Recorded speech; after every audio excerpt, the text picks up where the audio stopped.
Oi, pessoal, tudo bem? Eu sou o Gustavo E eu sou a Marina. e hoje a gente está aqui numa edição muito especial da nossa Geopolab para falar sobre China, transição energética e futuro da talvez sustentabilidade aí do nosso planeta. Bom, pessoal, eu estou muito feliz e muito honrado, na verdade, de estar aqui com essa Geopolab, né? Essa iniciativa nossa do canal tão legal, achei, né? Acho que a gente está trazendo nomes e principalmente pesquisas super interessantes, seja da área de relações internacionais, da área do direito internacional, da área da sociologia, da área da geografia. E hoje a gente tem aqui uma convidada muito especial, que é a Marina Dresa. A Marina, ela é uma amiga e uma colega de IG, né, de Instituto de Geociências da Unicamp, mas já virou uma amiga também. A gente trabalhou juntos no semestre passado, enfim, a gente tem aí uma colaboração muito próxima. E a Marina, além de ser uma excelente pesquisadora, também é uma podcaster, né? A Marina tem um podcast especial aí dedicado as mulheres na ciência, que é muito legal, que é o Elas na Ciência. É essa arroba, né, Marina? É o @elas na ciência no Instagram. No Instagram, e você pode encontrar esse podcast nas melhores plataformas de distribuição de programas auditivos, né? Assim como você encontra a gente aqui no YouTube, no nosso canal. Marina, queria te agradecer já imensamente sobre ter topado vir falar sobre essa pesquisa que você já fez uma grande parte, mas está iniciando aí, né, no mestrado em Geografia.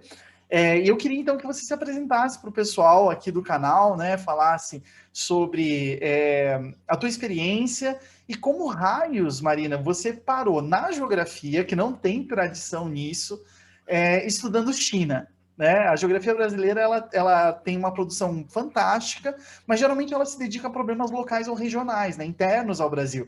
É difícil alguém que estuda um outro país ou uma outra região.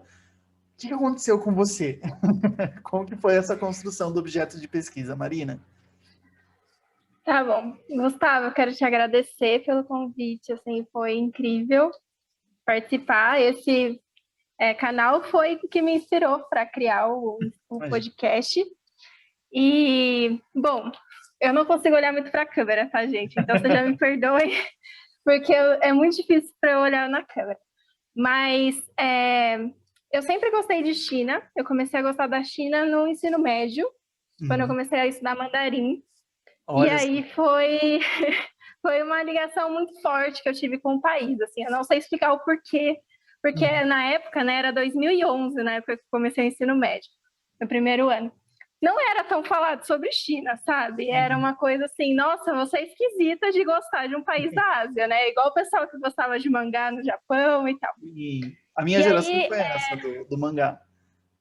então, e aí eu conheço alguns amigos meus que gostam muito de mangá, inclusive.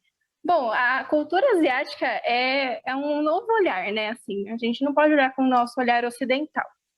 Bom, aí eu queria muito prestar relações internacionais, tanto que eu gosto muito da área, leio muitos autores, mas eu prestei geografia, passei na Unicamp, eu tive uma professora de geografia incrível no ensino médio, a Fabiana, e ela me incentivou muito, assim, a ir atrás da China, a gostar da China, né? E aí eu fiz uma iniciação científica, que não tem nada a ver com o tema. Eu fiz mapeamento geomorfológico de linhas de costa, não tem nada a ver com China. E, e aí era bem para a parte da geografia física, vamos dizer assim, né? Para a gente separar as áreas, mesmo que seja uma ciência só. Certo. E aí eu conheci a professora Rosana, em 2017. Ela é do Departamento de Política Científica e Tecnológica. Ela não é da geografia, ela é economista. E aí a gente teve um feeling, assim, sabe? De querer trabalhar juntas, assim, foi muito bom. E na época ela tinha uma doutoranda que trabalhava com BRICS e meio ambiente. Aí eu falei assim, vou trabalhar com China, sempre quis, né? Fiz o projeto, foi aprovado. E aí essa foi mais ou menos a minha história, assim. Aí eu vou em vários eventos, né? Só que, assim, é difícil encontrar geógrafo mesmo. Eu tenho muito contato com o pessoal da economia, o pessoal das sociais, tem muita gente, o pessoal, assim, das humanidades, mas menos da geografia, sabe? Às vezes eu sou a única no evento que tem essa formação. Então é isso. E daí agora você vai avançar, né, no mestrado, né? A Marina acabou de entrar no mestrado da Geografia lá da Unicamp, né? Com um projeto sobre isso, né? Então, eu entrei no DPCT, né? No Departamento de Política Científica e Tecnológica. Eu não estou na Geografia ainda, pretendo fazer um doutorado na Geografia.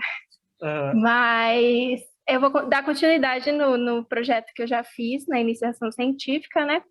E durante a iniciação científica eu fui para a Universidade de Cardiff, então eu tive a oportunidade de desenvolver minha pesquisa lá também. E foi muito bacana, assim, eu acho que eu me encontrei demais, porque era algo que eu queria muito, sabe? Eu queria uma orientadora para ir para essa área, e quando eu encontrei a Rosana foi ótimo. Ah, que legal. A Unicamp, ela tem um projeto, né, de parceria com Cardiff. Cardiff é lá no Reino Unido, né, no País de Gales, enfim. Isso. E tem uma parceria bem legal. E eu sei que você estuda, né, a gente até estava conversando aqui antes de começar a gravar, um termo que é... Não é que você estuda esse termo, né, mas às vezes esse termo ele é mal utilizado, ou enfim, ele traz algumas complicações. Eu sou uma criança dos anos 90, e eu sou uma criança dos anos 90 que cresceu em Curitiba com personagens urbanos chamados de Família Folha, que era um projeto de ensino de crianças, até hoje eu lembro da musiquinha deles, de separação, de reciclagem, né, de lixo e tudo mais, instituído aqui na cidade, né, na década de 90. E é muito interessante observar, porque a crítica que você tem com relação à palavra sustentabilidade é a crítica que eu tenho com a palavra ecologia, né? Não a ecologia no sentido científico, mas algo ecológico, né? Como era o caso, por exemplo, da família Folha, que teve um papel muito importante na criação de um hábito de separação do lixo, mas que, na verdade, quando o lixo ia para os lixões, ele acabava sendo misturado da mesma forma e, portanto, né, era mais propaganda do que, de fato, um processo sério de sustentabilidade ou de ecologia ou de ligação com a natureza, né, de um fato mais próximo. Portanto, dá para falar de sustentabilidade hoje ou não? Então, é complicado, né? Porque a gente está vivendo um momento da face da Terra que a parte de sustentabilidade hoje está sendo muito mais discutida do que nos anos 90, por exemplo. Porque a gente está percebendo que as nossas atividades estão causando problemas muito sérios, né? O Netflix lançou um documentário falando sobre o oceano, e assim, eu tenho fobia de tubarão, então eu não assisti. Mas eu li sobre, eu tenho muito medo, não consigo nem ver, gente, é horrível. Bom, e aí eu vi sobre o documentário, porque me interessava muito, né? E aí tava falando sobre a pesca. E aí, como que é o uso das redes, né? Das redes de pesca. Quando o pescador vai tirar, né, os peixes do oceano, ele tira tudo junto. Vem baleia, vem golfinho, vem tubarão e vem as algas. E aí, eu não lembro mais ou menos qual que era o ano, era 2050 e pouquinho. A gente não vai mais ter algas no oceano. E aí, qual que é o problema? Qual que é o problema? A maior parte do oxigênio que a gente respira não vem das florestas, que também tem um trabalho muito importante no nosso ecossistema. Vem das algas. Então, como que a gente vai fazer para acabar com isso? Não vai acabar, sabe? Porque a maior parte das pescas são ilegais, tipo, é coisa de 5% das pescas que são legalizadas. Então, assim, trazer esse tema para discutir hoje em dia é muito importante. A gente falar de algo mais sustentável, a gente falar de algo mais limpo, vamos dizer assim, que não emite gás de efeito estufa. Só que o problema da sustentabilidade, assim, é o termo como ele é usado. Porque, por exemplo, a gente não pode usar a sustentabilidade em algo que ainda impacta o meio ambiente, como é o caso, por exemplo, de algumas empresas, que colocam lá o símbolo verde, colocam que é sustentável, mas não é, sabe? A sustentabilidade, ela é um conjunto do ambiente, da economia e da sociedade. Então, a gente tem que trabalhar juntos para construir um futuro mais sustentável, mais limpo, né? Então, por que não é falado? O que a indústria da pesca está querendo com isso, entendeu? Porque não é um debate que é muito aberto.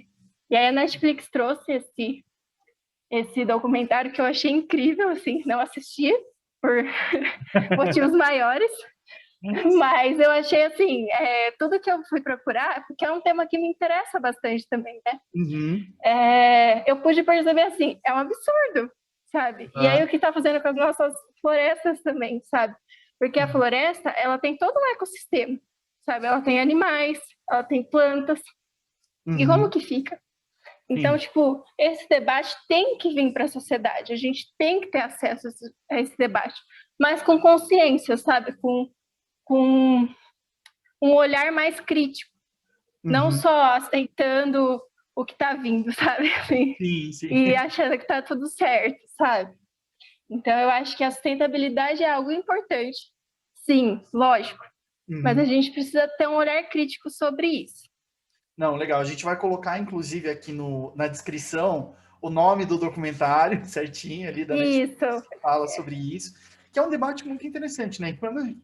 Quando a gente pega, né, que você colocou aí, ambiente, sociedade e economia, na verdade, não me surpreende que você é uma geógrafa pensando isso, né? Porque, normalmente, o que acaba acontecendo é a gente meio que de uma forma ou de outra, separando isso em áreas distintas, né? Como se a economia acontecesse ali do ladinho, né? E daí tem uma coisa que é a economia, aí tem outra coisa que é a sociedade, tem outra coisa que é o meio ambiente, né? A ciência de síntese, Não, né? É um tipo de pensamento geográfico que a gente tem que ter, né? De uma forma ou de outra. E a geografia não é só cartografia, né? Acho que esse é também para... Sim, mas Não a é só minha fazer formação mapa. é muito multidisciplinar, né? O Legal. DPCT, né? O departamento que eu trabalho é multidisciplinar. E a Uhum. geografia realmente não é a área física, a área humana, é uma ciência só que vai conversando entre si. Então, a gente não consegue trabalhar só com geografia física ou só com geografia humana. A gente vai usar todo o nosso conhecimento para aplicar, entendeu? Uhum. Não, com certeza. Eu acho que isso é bem, bem importante. Ao mesmo tempo, é uma forma de pensar as coisas, né? Uma forma de construir uma linha de raciocínio que também ajuda a fazer mais perguntas do que respostas, né? Porque tem isso, né? Não só com relação a Brasil ou América Latina, né? Que é mais, por exemplo, o meu recorte, mas especificamente sobre o seu recorte, né? O país com o qual você trabalha, que é o teu objeto de estudo. Antes da gente gravar aqui, quando a gente estava organizando, a gente estava falando justamente disso, né? Eu pedi para a Marina falar um pouco sobre essa mudança de imagem, porque até a minha geração, né? Eu entrei na faculdade em 2007, né? Então, até aí 2006, até a crise de 2008, digamos assim, ou até as Olimpíadas de Pequim, a gente tinha muito essa imagem da China como a grande poluidora do mundo, a indústria que faz produto de consumo de pouco valor agregado, né? E isso ainda vem muito forte hoje em dia nas análises que geralmente são feitas com relação à China, né? E a China pós 2008 já é uma China que vai se encaminhando aí para virar, né? Durante a liderança do Donald Trump, por exemplo, a liderança de mudanças climáticas do mundo no meio do Acordo de Paris, né? E eu queria que a Marina falasse um pouco isso, e ela falou, Gustavo, vou decepcionar um pouquinho o pessoal, porque eu vou tratar de ambiguidade. Mari, fala pra gente um pouquinho dessas ambiguidades que você encontrou aí nesse caminho. Continua encontrando, né? O tema principal, então, da minha pesquisa era olhar para as metas no Acordo de Paris da China, que são as NDCs, né? E as contribuições nacionalmente determinadas em português, e tentar entender um pouco o que era essa ação desse ator, né, global que virou a China. O que são essas contribuições, Mari? Só para a gente ficar mais... o que cada país se compromete a fazer? Tem uma legislação internacional? Como que isso é definido? Então, cada país escreve sua documentação do que vai fazer daqui certo tempo, né? É a curto prazo, vamos dizer assim. Até 2050 é um curto prazo, né? Em comparação, sei lá, 100, 200 anos. E aí eles escrevem essa documentação para falar como que eles vão diminuir os impactos ambientais dentro deles, né? Dentro do seu território. E aí, até o protocolo de Kyoto, a China não participava, né? Não participava dos acordos ambientais, porque ela era um país subdesenvolvido, né? Ainda continua sendo, apesar de já ter se desenvolvido muito, a desigualdade social ainda é muito grande dentro da China, mas é algo que a China escreveu na sua documentação, que ela vai se preocupar primeiro com a desigualdade social para depois ver a questão ambiental. Então ela quer, tipo, que, né, o governo, ela não, né, o governo da China, que é que assim, eu trato a China como ela, porque não, parece normal. uma palavra... O pessoal vive fazendo isso, né? Não tem problema não, pode falar. Parece uma palavra feminina, né? Mas é um país. Sim. E aí o governo se compromete a diminuir essa desigualdade social, porque o que acontece? Um país, ele é desenvolvido ou subdesenvolvido a partir dessa demanda de desigualdade social. Então, como a China ainda é muito desigual, ela é tratada como um país subdesenvolvido, né? Então, são comprometimentos que os países dão, né? Foi em 2015 o Acordo de Paris, e aí anualmente tem acordos ambientais para ver se os países estão cumprindo as metas que eles prometeram. Então, agora em 2020, né, no ano passado, nossa, já é ano passado. No ano 1 da pandemia? Então, mas assim, nem parece que passou o ano, né? Parece que foi assim Estamos num grande dia da marmota. Todo dia mesmo. Isso. E aí, parece que foi um buraco, né, na nossa história, né? E aí, tinham metas a serem cumpridas até 2020. E aí, agora, no final de 2020, a China fez um relatório, né, falando por questão da pandemia, né? Não dava para ficar pensando muito sobre isso, né? Mas a gente viu que com a pandemia diminuiu muito as emissões de gás de efeito estufa, né? Porque muitas indústrias pararam, então, assim, não sei se seria uma boa usar esses dados de 2020 para a gente ver se esses países não estão impactando tanto o meio ambiente. Agora, você pode repetir de novo a sua pergunta, porque assim, já foi muita informação. Não, é porque justamente isso. Essa virada de imagem da China, para a gente da minha geração, é muito impactante, assim. Claro que para outras pessoas é mais, né, para pessoas mais velhas, mas a China tenta mudar um pouco essa imagem, ainda que não seja em direção a uma China verde, né, como você falou, mas sim tentando resolver seus problemas internos com atenção para esses tópicos. Seria mais ou menos isso que a China está fazendo recentemente? Então, a China tem investido muito em energia renovável, né? Assim, tanto energia eólica quanto energia fotovoltaica. Por que a gente está falando de energia, né? A questão da energia é estratégica para os países, né? A gente precisa de energia para fazer tudo, praticamente tudo, né? Desde os moradores dentro das suas casas até a indústria que precisa se mover, né? Então, por que a China ainda é o maior poluidor mundial? Porque ela usa muito carvão como fonte energética principal. Então, a partir de 2007, a China desponta como a maior poluidora, ela passa os Estados Unidos. Certo. E aí, assim, se der para colocar o gráfico aqui, eu mando para você, a gente compara com outros países, é muito alta o pico de emissões da China, enquanto os outros países estão aqui embaixo, sabe, de emissões. Então, realmente é um ator mundial muito importante para ser estudado, porque a gente precisa entender como que ela vai reverter isso. E aí, desde os anos 2000 até 2013, assim, ela investiu muito em energia fotovoltaica. Hoje, tem, assim, muitos gigawatts de energia. Eu não sei de cor os números, mas tem nos meus trabalhos. Muitos gigawatts de energia fotovoltaica, sabe? Certo. E aí, por que a energia fotovoltaica também é importante? A energia fotovoltaica foi criada nos Estados Unidos, Alemanha e Japão. Certo. E aí a China importou essa tecnologia, ela não desenvolveu, tá? E aí ela produziu em massa, né? Porque tudo que é feito na China é muito grande. E aí agora ainda é muito caro aqui no Brasil por conta de impostos, mas a China ajudou a diminuir muito o preço da energia fotovoltaica por conta dessa produção. Certo. Então, é essa ambiguidade, né? Assim, esse uso de carvão extremo, mas ao mesmo tempo ela está com um pezinho bem grande, né? Nas energias renováveis. E ela é muito bem vista nos acordos ambientais por causa disso. Certo. É bem interessante essa questão da transição energética, porque, por exemplo, a discussão que a gente está tendo muito aqui é sobre transição no Ocidente, nos países ocidentalizados, que eu não considero a América Latina Ocidente, mas enfim, a gente pode depois discutir isso num vídeo, se vocês tiverem interesse, coloca aqui no comentário. Lógico, com certeza. Mas assim, a gente fala muito de superação da matriz do petróleo, né, do petróleo, do gás, enfim, que marca muito as economias ocidentais, ocidentalizadas, enfim. E no caso da China, não há tanto essa questão do petróleo, né? A discussão é mais a substituição do carvão pela energia já renovável, digamos assim, né? Já fotovoltaica.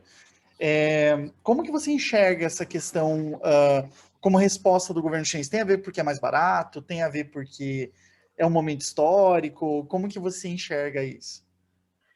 Tá, o carvão ela é a energia mais barata que tem. E a China tem muita mina de carvão, então faz com que barateie mais ainda essa energia. Fora isso, você falou do petróleo e é engraçado, né? Na Belt and Road Initiative, que é uma iniciativa chinesa de grande... vai pegar vários países, né? Ela investe mais em petróleo nos países fora do seu território. Então, ela é a maior importadora de petróleo hoje em dia, e de gás natural também, que são as três energias fósseis. Por mais que a gente fale gás natural é fóssil também. Então, a China tem uma relação muito grande com a Rússia e com a Bolívia para importar gás natural.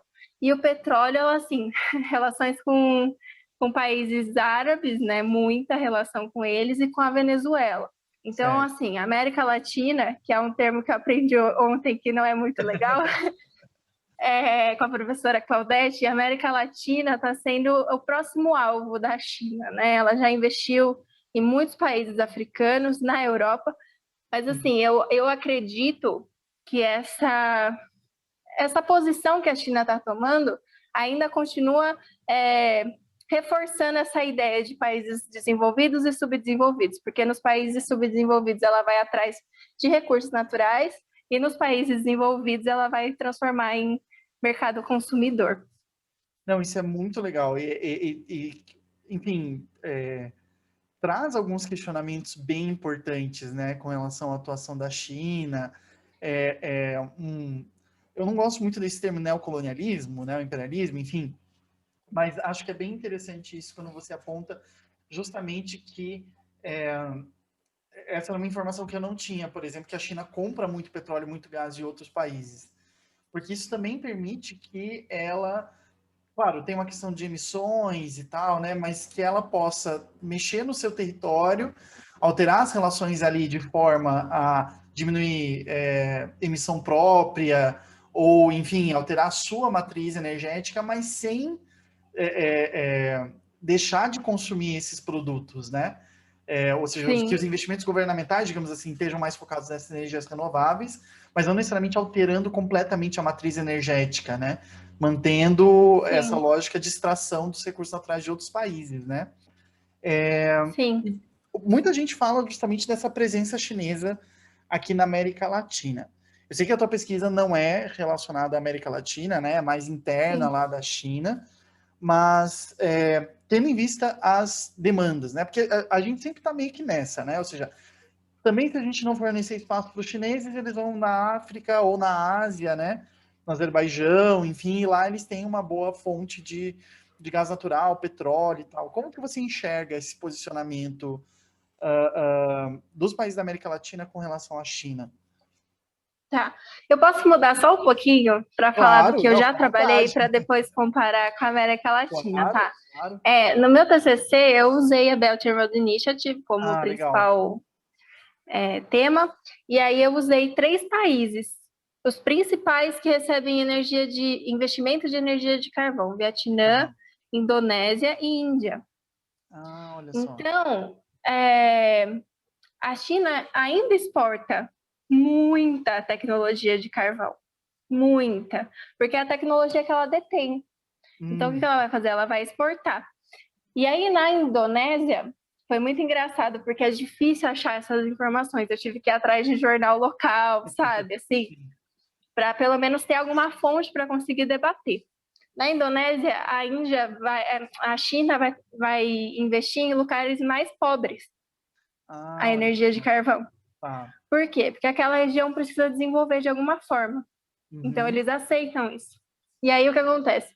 Essas emissões entram num país que precisa se desenvolver. Então, essa relação da China com países subdesenvolvidos é um pouco complicada. Assim, na defesa do meu TCC, até teve uma discussão com uma professora que estava na minha banca, porque ela falou assim, eu acredito que a China está indo para desenvolver esses países. Realmente tem um certo desenvolvimento, porque ela leva tecnologia, apesar de levar tecnologia de carvão também, ela leva investimentos no sentido de transporte, de portos, então realmente desenvolve aquela região. Mas ela está fazendo isso para benefício próprio também, entendeu? Lógico, tem que ter uma relação. Vou receber algo também, porque ninguém faz nada de graça, mas eu acho que é muito custoso para esses países, entendeu? Então, olhando para a América Latina, eu até vou fazer um trabalho agora da disciplina de América Latina com o meu grupo, vendo os países que estão dentro da Belt and Road Initiative com a questão energética. E a gente já consegue observar, assim, que a maior parte dos países que já fecharam acordo com a China tem recursos energéticos em abundância, né? Que é o caso da Venezuela, a Bolívia, o Chile tem muito cobre, então é importante para a indústria. Não, muito legal. E provavelmente a gente vai ver aí uma influência cada vez maior dessa lógica, né, nas relações aqui da nossa região. Com certeza. Uma resposta potencial dos Estados Unidos a essa presença chinesa, né? Que, queira ou não, também é recurso energético que eles precisam, né? Já está tendo. Aqui no Brasil tem muito isso. Essa questão China e Estados Unidos, né? Uma vez teve um evento aqui na Unicamp que veio um ministro, assim, nem lembro o nome dele, mas era uma pessoa muito importante. E aí perguntaram para ele por que o Brasil não assina o acordo com a China para pertencer à Belt and Road Initiative. Aí ele falou assim, porque não vale a pena. A gente está recebendo os investimentos ainda dela e a gente consegue receber os investimentos dos Estados Unidos. Se a gente assinar um acordo com a China, a gente perde essa base dos Estados Unidos, né? Sim. Então, assim, a geopolítica é muito complicada, né? Assim, os países que estão assinando acordos com a China estão meio que se declarando parceiros, assim, não só econômicos e comerciais, mas políticos da China também. Claro, claro, uma adesão ao projeto, né, como um todo. Sim. Uma coisa bem interessante. Mari, esse espaço aqui é bem curtinho, né, embora a gente tenha aí alguns vídeos longos, né, aqui a gente está chegando em meia hora já de papo. Eu queria te perguntar, tem alguma coisa que a gente não falou que você gostaria muito de falar sobre esse tema? Ou sobre, enfim, os dados que você recolheu com relação a essa questão da geopolítica energética, sustentabilidade, China e outros países, enfim. Então, assim, como foi uma pesquisa de iniciação científica, um TCC, assim, não tem tantos dados quanto um mestrado, um doutorado. Então, a gente englobou bem o tema. E uma coisa, assim, que me chama a atenção é pessoas falando sobre os acordos ambientais, né? A gente sabe, tem alguns documentos que falam que os acordos ambientais são burlados. Então, querendo ou não, é muito triste, sabe? Uma vez eu fui num evento, a professora falou, tá, você trabalha com isso, mas como que a gente vai saber se é verdadeiro isso? Porque a gente sabe que tem pessoas que burlam, sabe? E eu falo, mas é isso que a gente tem agora. Então, a gente tem que acreditar que é a melhor forma de resolver o problema, sabe? O nosso futuro está na mão de diplomatas ali para assinar acordos, sabe? Sim. Então, a gente tem que acreditar que vai dar certo. E aí, muita gente pergunta também dos dados, né? Agora, no mestrado, eu vou usar uma base de dados totalmente chinesa, assim, em mandarim. E aí falam, mas como que você vai acreditar que é verdade? Eu falei assim, porque eu só tenho isso, sabe? Então, não tem como.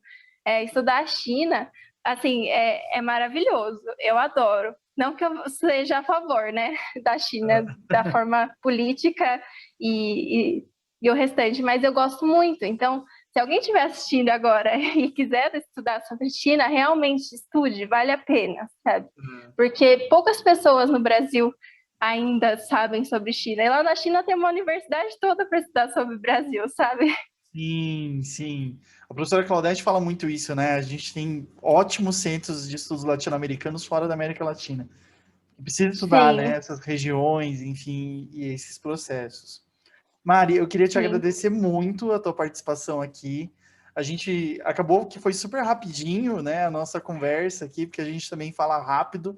Eu e você, quando a gente tá junto, a gente fala super rápido também.